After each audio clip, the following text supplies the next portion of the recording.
অসম আদৰ্শ বিদ্যালয় বৰপামত কালি দিনজোৰা কাৰ্যসূচীৰে লাচিত দিৱস উদযাপন কৰা হয়।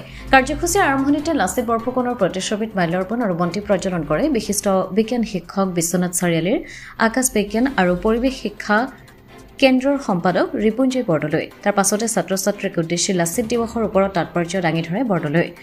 অধ্যক্ষ বৰ্ণালী কৰ্মীয়ে উদ্দেশ্য ব্যাখ্যা কৰা সভাখনিত আদৰণি ভাষণ প্ৰদান কৰে পূৰ্ণিমা বৰমুদৈ।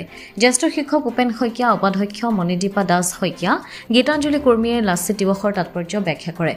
বিজ্ঞান শিক্ষক ফিৰোজ খানে লাচিত দিৱসৰ ওপৰত সাৱলীল বক্তব্য ৰখাৰ লগতে হেমন্ত কেওটৰ সান্নিধ্য সাঙুৰি কবিতা আবৃত্তি কৰে। অসম আদৰ্শ বিদ্যালয়ৰ বৰপামৰ ছাত্ৰ সংসদৰ প্ৰধানমন্ত্ৰীকে ধৰি বহুকেইজন ছাত্ৰ ছাত্ৰীয়ে লাচিতৰ আদৰ্শ আৰু যুৱ প্ৰজন্মৰ কৰণীয়ৰ ওপৰত বক্তৃতা প্ৰদান কৰে।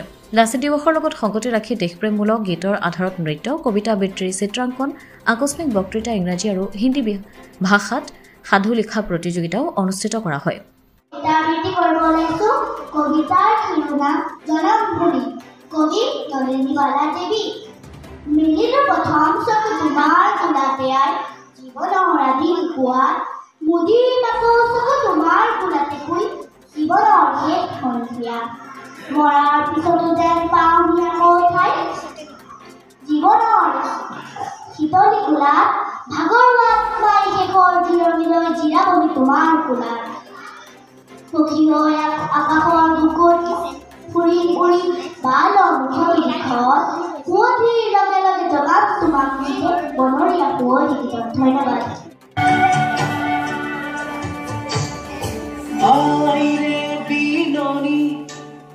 বুকুতে খুন্দিয়াই স্বাধীন দেশৰ হৈ পৰাধী সেউজ পথাৰ খনি আজি মৰুভূমি, ৰসাল মাটি আজি সুবাসী। জাতি নেৰু ভেটি নেৰু জীৱন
বিশ্বনাথৰ পৰা ৰমেশ চন্দ্ৰ শৰ্মাৰ ৰিপৰ্ট, অমৃত নিউজ 24/7।